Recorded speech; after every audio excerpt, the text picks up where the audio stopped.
Bonjour à vous et bienvenue à Autrement dit, un balado qui a comme domicile fixe l'IRDA, l'Institut de recherche et développement en agro-environnement, avec Carl Boivin et moi-même Félix Lavoie-Lochet, de l'équipe de recherche en régie de l'eau. On discute de différents sujets ayant trait à la gestion de l'eau qui sont d'intérêt pour le secteur agricole du Québec.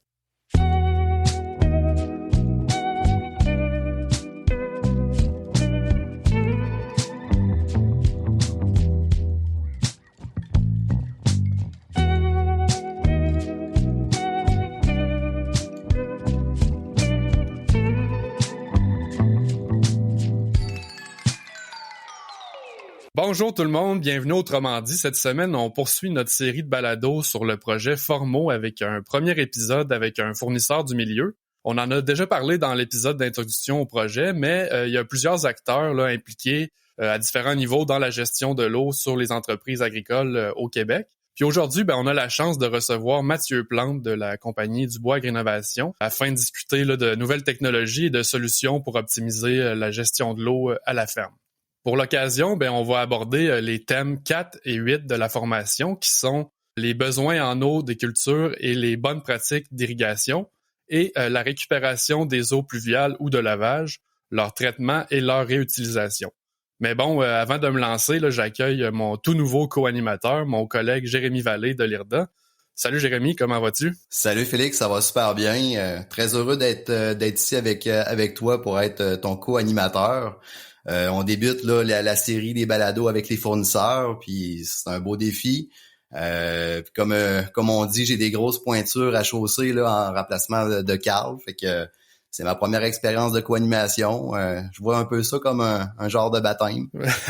Ça donne bien un baptême, ça implique toujours de l'eau habituellement, fait qu'on reste dans le thème. On reste dans le thème. Un peu de sérieux là aujourd'hui, on se concentre sur nos fournisseurs. Salut Mathieu, comment ça va? Salut Félix, salut Jérémy, ça va super bien, vous autres? Salut Mathieu. Ça va bien, merci. Excellent. Tout d'abord, on aime bien connaître nos invités, autrement dit, fait que j'aimerais mieux te connaître, Mathieu. Fait que est-ce que tu pourrais nous parler, plus en détail de ton rôle chez Dubois puis de ton implication là, plus spécifique concernant les solutions et les produits de gestion de l'eau à la ferme? Oui, c'est ça. Moi, je suis représentant pour l'Est du Québec pour Dubois Agrinovation. Peut-être vous parler un peu de mon background. Là. J'ai été élevé, moi, sur une ferme maraîchère, puis en le fond, j'ai baigné là-dedans toute ma jeunesse, puis j'ai une formation aussi de technicien en production horticole.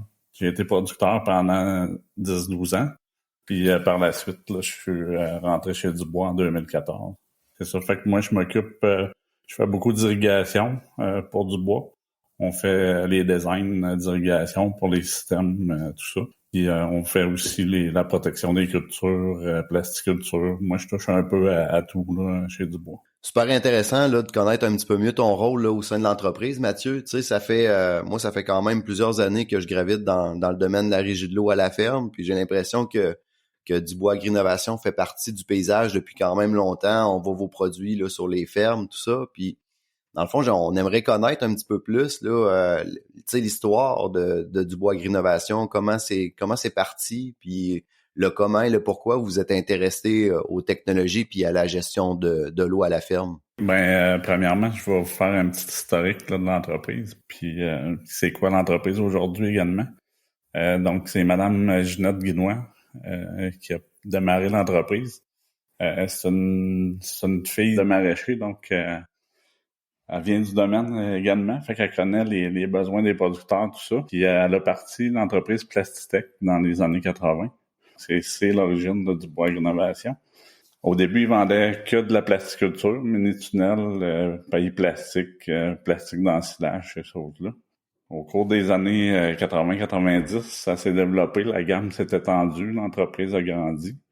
Puis en 2004, elle a fait l'achat de Dubois et Fils. Donc, c'est une entreprise déjà bien établie en irrigation. Ça se développait beaucoup dans ces années-là également, l'irrigation. De plus en plus de producteurs faisaient de l'irrigation, puis les surfaces étaient en expansion. Donc, c'est là que le nom a changé pour Dubois Agrinovation.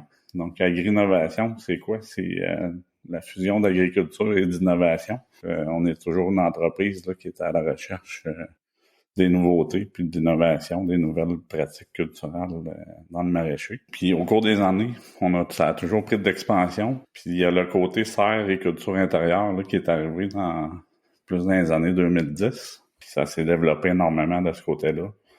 On a maintenant une équipe là, qui s'occupe que des cultures intérieures et des serres. Puis on a même des dessinateurs là, 3D, des électrotechniciens qui vont aider aussi là, dans la conception des systèmes, puis qui nous aident à offrir là, des solutions plus clés en main. Là. Il y a aussi la gamme au niveau des vignobles et vergers qui s'est développée dans ces années-là. On a également des contenants. On dessert des pépinières également, là, autant en irrigation qu'avec des couvre-sols, couverture flottante, tout ce qui est nécessaire là, pour la production horticole et des pépinières. On a aussi rentré là, il y a 3 ans une machine pour préfabriquer les lignes de goutteurs pour les cultures intérieures. C'est une machine automatisée, donc ça nous a permis d'être compétitifs là, dans les serres dans les cultures intérieures. On a également fait un nouveau bâtiment là, en 2017, la construction du nouveau siège social. Ça a été une bonne étape aussi. Là, ça a donné la capacité d'entreposage était mieux. On a fait l'achat également de la shop agricole à l'automne passé, donc pour développer un peu plus la partie résidentielle. Donc on offre des produits de qualité maraîcher aux jardiniers résidentiels. Fait qu'aujourd'hui, Dubois, c'est quoi? C'est 100 employés. Le siège social est à Saint-Rémy, dans le sud de Montréal. Les 3 enfants de Ginette sont impliqués dans l'entreprise également. Puis on a le bureau en Ontario à Simcoe. Il y a moi qui s'occupe de l'Est du Québec. Puis on a un représentant aussi dans les Maritimes pour s'occuper des clients là-bas. Fait qu'on voit que ça fait déjà plusieurs années que vous êtes dans le domaine. Tu sais, depuis le début, est-ce que vous avez vu une certaine évolution en termes de problématiques vécues par les entreprises? Est-ce que les clients te demandent des choses maintenant que c'était pas le cas à l'époque? Comment t'as vu évoluer la situation? Oui, les besoins, ça a évolué beaucoup. Dans le fond, on vend... au début, c'était pratiquement juste de l'irrigation par aspersion. Ça a évolué beaucoup vers le goutte-à-goutte. Côté économie des systèmes, c'est plus économique qu'à l'achat, un système de goutte-à-goutte, puis c'est plus économique qu'en eau aussi. Donc, on a vu ça beaucoup s'implanter là, au cours des années. Il y a aussi, on voit les clients sont plus conscients aussi là, de l'économie d'eau qu'on peut faire, puis de l'économie d'énergie. Les dernières années, là, ça s'est développé beaucoup sur ce côté-là. Puis on voit aussi plus d'automatisation là, au niveau de l'irrigation.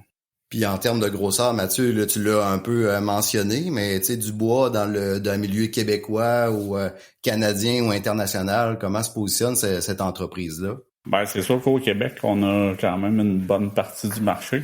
On vend aussi beaucoup à grandeur d'Amérique du Nord. Là. On a un bureau aussi en Ontario, à Simcoe. Donc, on dessert tout le Canada et les États-Unis. Aussi, chez Dubois Agri-Innovation, on participe beaucoup à des projets de recherche, là, dont entre autres avec l'IRDA. On participe assez souvent là, chaque année. Je pense qu'on a des projets. T'en as-tu un qui a été marquant dans tous ces projets-là, Mathieu? Oui, entre autres, le projet de goutte à goutte dans la pomme de terre.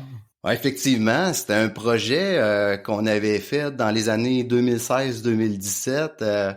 Puis c'est un projet goutte à goutte dans la pomme de terre que Daniel Bergeron avait déjà essayé là, dans début des années 2000, mais il n'avait pas démontré une pertinence là, d'utiliser une pertinence technico-économique là, à utiliser le goutte à goutte dans la pomme de terre. Puis on était dans un contexte, si rapidement, j'explique, à 2016-2017, il y avait beaucoup de superficie en pommes de terre là, qui étaient de plus en plus irriguées. Fait qu'on était dans un contexte de croissance. Fait que là, on voulait voir.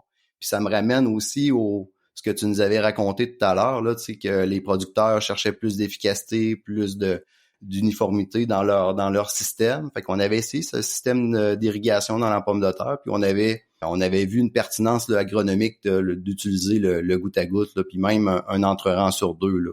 Où est-ce qu'on avait eu des bonnes performances agronomiques, là. Fait que c'est quand même drôle. Les enjeux de l'époque deviennent aussi des enjeux qui sont maintenant actuels, là. Vraiment intéressant. Ouais, ben ça a amené nous autres d'autres projets chez des clients là, surtout dans l'est du Québec, je te dirais, ils n'ont pas des superficies énormes en pommes de terre, puis les champs se prêtent pas souvent à des systèmes plus imposants, là.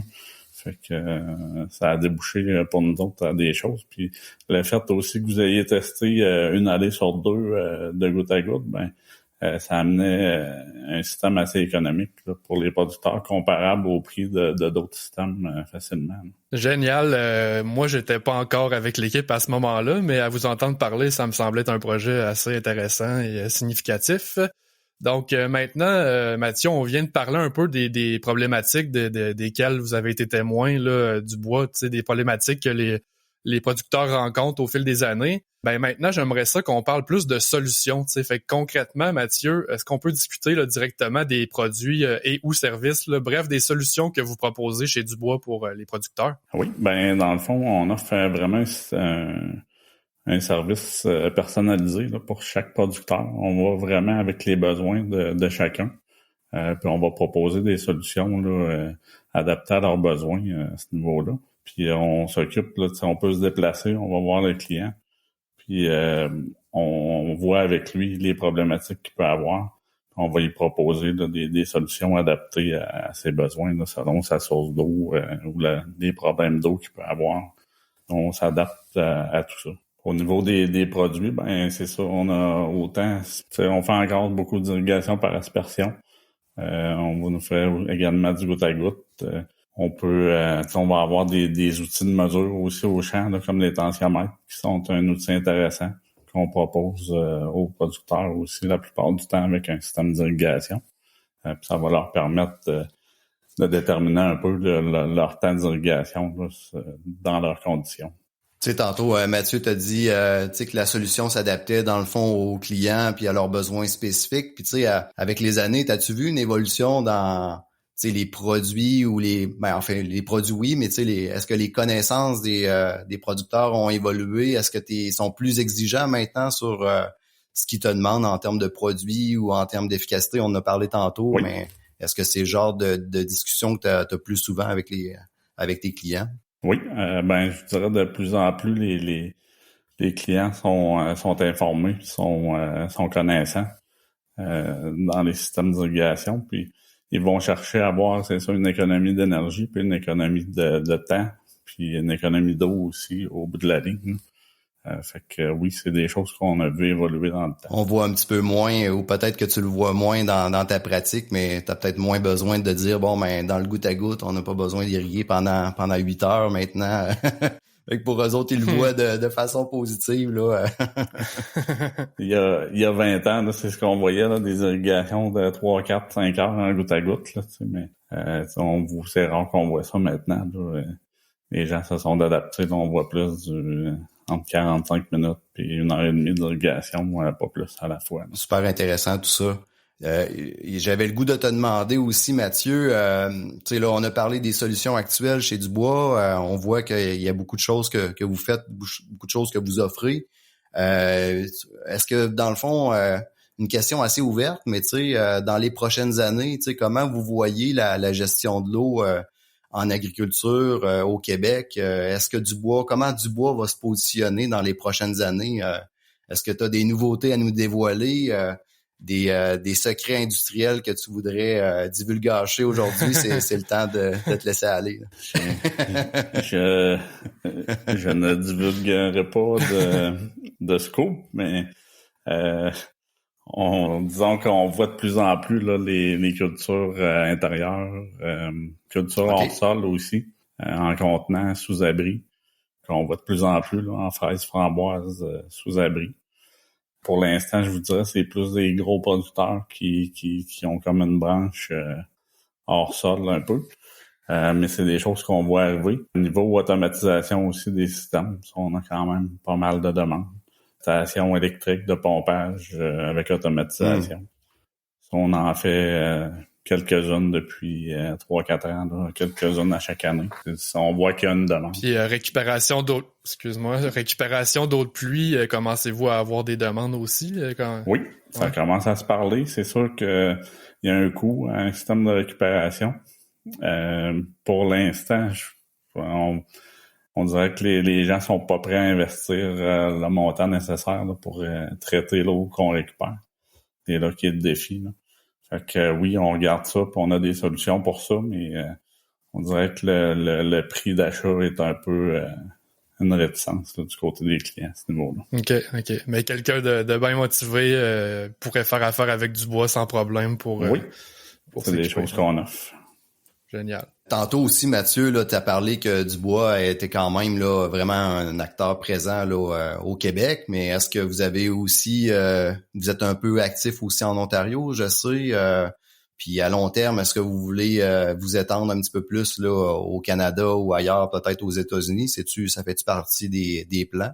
Oui, dans le fond, c'est ça. On a quand même une bonne part de marché au Québec, fait que dans le futur, on veut développer un peu plus là, les maritimes puis le reste du Canada, Ontario puis l'Ouest aussi, là, s'agrandir un peu de ce côté-là puis améliorer notre part de marché dans le reste du Canada. Vous allez rester dans l'agricole, dans le fond, vous allez continuer à développer ce marché-là uniquement? Non, on a aussi dans le résidentiel, on a une gamme de produits BioPlus là, qui est dans le fond, c'est des produits de qualité de producteurs maraîchers, mais adapté au résidentiel. On offre toutes sortes de solutions pour les maraîchers résidentiels également. Génial. Avis aux jardiniers. Écoute, merci Mathieu, puis en espérant qu'on va continuer à collaborer. Merci Jérémy, ça a bien été pour un premier épisode à la co-animation. Je pense que oui, j'ai bien aimé mon expérience. On va remettre ça une prochaine fois, ça veut dire. Pas le choix.